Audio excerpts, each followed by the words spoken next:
ভারতে অবৈধভাবে ২০০০-এর বেশি বাংলাদেশি রয়েছে। আর তাই ভারতে বসবাসকারী বাংলাদেশি অনুপ্রবেশকারীদের বাংলাদেশে ফেরত পাঠাতে চায় ভারত। সংশ্লিষ্টরা আদৌ সেদেশের নাগরিক কিনা যাচাইয়ের জন্য বাংলাদেশের প্রক্রিয়া শুরুর আবেদন জানিয়েছে ভারত।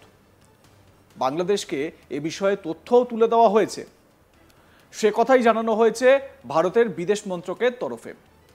এ বিষয়ে ভারতের বিদেশ মন্ত্রকের মুখপাত্র রণধীর জয়সওয়াল সাংবাদিক বৈঠকে বিস্তারিত জানিয়েছেন। কি বলেছেন রণধীর জয়সওয়াল, শোনাবো তার বক্তব্য।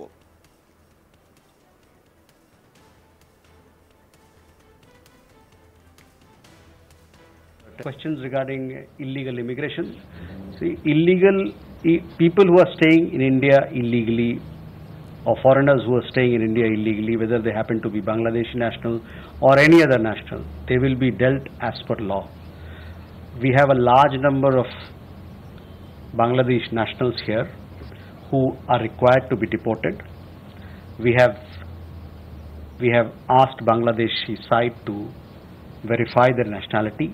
We have a pending list of 2,360, upwards of 2,360 cases of people who are required to be deported. Many of them have actually completed their jail sentences also, and in many cases the nationality verification is required to be done, is pending since 2020. So it's almost 5 years have gone by. So we would urge the Bangladeshi side that they must expedite the verification process so that people who are required to be deported can be sent back to Bangladesh. They must expedite this process.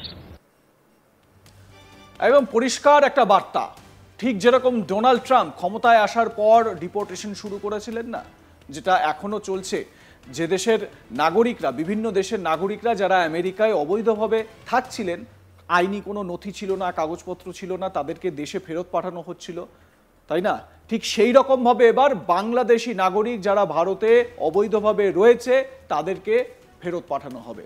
সোজা কথা, ২০০০-এর বেশি, ২০০০ জনেরও বেশি অবৈধভাবে বসবাস করছে। বৃহস্পতিবার বিদেশ মন্ত্রকের তরফ থেকে এই বিষয়টা স্পষ্ট করা হয়েছে। ওই অবৈধ অভিবাসীদের নাগরিকত্ব যাচাই করার জন্য বলা হয়েছে বাংলাদেশকে। বিদেশ মন্ত্রকের মুখপাত্র রণধীর জয়সওয়াল জানিয়েছেন, যারা অবৈধভাবে ভারতে অবস্থান করছেন তারা বাংলাদেশি নাগরিক হোক বা অন্য কোনো নাগরিক, তাদের বিরুদ্ধে আইনানুগ ব্যবস্থা নেওয়া হবে। আমাদের এখানে বিপুল সংখ্যক বাংলাদেশি নাগরিক আছে যাদের বহিষ্কার করা প্রয়োজন। আমরা বাংলাদেশি পক্ষকে বা বাংলাদেশকে তাদের জাতীয়তা যাচাই করতে বলেছি, মানে যে ২০০০ বাংলাদেশিকে যাচাই করা হয়েছে বা চিহ্নিত করা হয়েছে ভারতের তরফ থেকে, তাদের নাগরিকত্ব যাচাই করতে বলা হয়েছে। আমাদের কাছে ২৩৬০ জনেরও বেশি ব্যক্তির একটি তালিকা রয়েছে যাদের বহিষ্কার করা প্রয়োজন। এই কারণে আমরা তাদের নাগরিকত্ব যাচাই করে দেখার জন্য বাংলাদেশকে বলেছি। বিদেশ মন্ত্রকের মুখপাত্র রণধীর জয়সওয়াল এ বিষয়ে কি জানিয়েছেন, শোনাবো। Questions regarding illegal immigration. See, people who are staying in India illegally, or foreigners who are staying in India illegally, whether they happen to be Bangladeshi national or any other national, they will be dealt as per law. We have a large number of Bangladesh nationals here who are required to be deported. We have asked Bangladeshi side to verify their nationality.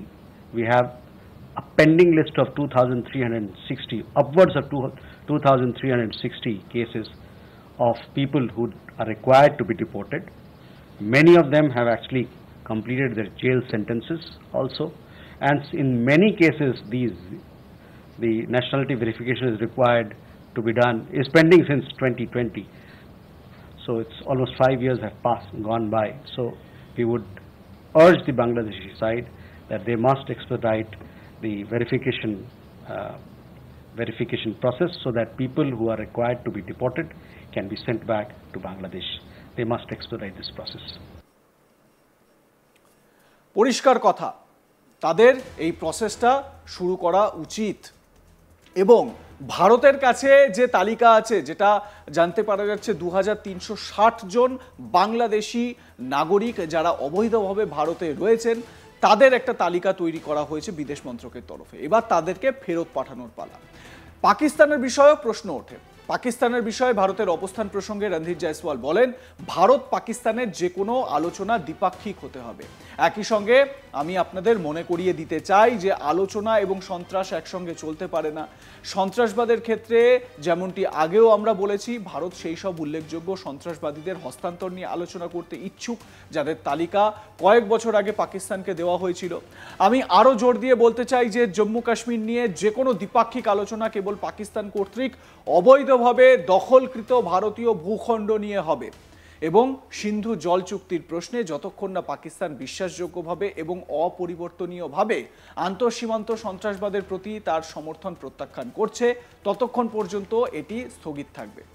যেমনটি আমাদের প্রধানমন্ত্রী বলেছেন, জল এবং রক্ত একসঙ্গে প্রবাহিত হতে পারে না, বাণিজ্য এবং সন্ত্রাসও একসঙ্গে চলতে পারে না। তো রণধীর জয়সওয়াল পাকিস্তান প্রসঙ্গে কি বলেছেন শুনুন তার মুখ থেকেই। Any India-Pakistan engagement has to be bilateral. At the same time, I would like to remind you that talks and terror don't go together. On terrorism itself, as I had said earlier, we are open to discussing the handing over to India of noted terrorists whose list was given to Pakistan some years ago.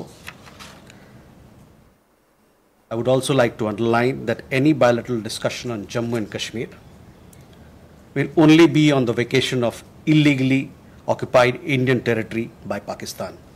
And on the question of Indus Waters Treaty, I am again repeating myself, it will remain in abeyance until Pakistan credibly and irrevocably abjures its support for cross-border terrorism. As the Prime Minister has said, water and blood cannot flow together. Trade and terror also cannot go together. একেবারে পরিষ্কার বার্তা, পাকিস্তানের সঙ্গে যদি কথা হয় তাহলে অবশ্যই পিওকে নিয়ে হবে। যদি কাশ্মীর প্রসঙ্গে কথা উঠতেই হয়, কথা আলোচনা হয়, তাহলে সেটা পিওকে বা পাক অকুপাইড কাশ্মীর, পাকিস্তান যে অবৈধভাবে দখল করে রেখেছে কাশ্মীরের অংশ, সেটা নিয়ে আলোচনা হবে।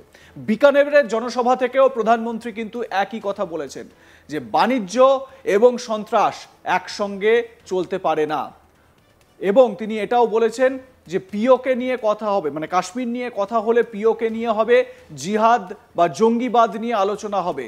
জঙ্গিদের যে চিহ্নিত করা জঙ্গিরা রয়েছে, তাদের ঘাঁটিগুলো রয়েছে যেগুলো ভারতের তরফ থেকে প্রমাণ দেওয়া হয়েছে, সেগুলোকে নষ্ট করতে হবে। পরিষ্কার বার্তা ভারতের তরফ থেকে। আপনাদের মতামত জানাতে ভুলবেন না। দেখতে থাকুন আজ তাক বাংলা, সাবস্ক্রাইব করুন আমাদের ইউটিউব চ্যানেলটি, বেল আইকন প্রেস করুন নোটিফিকেশন পেতে।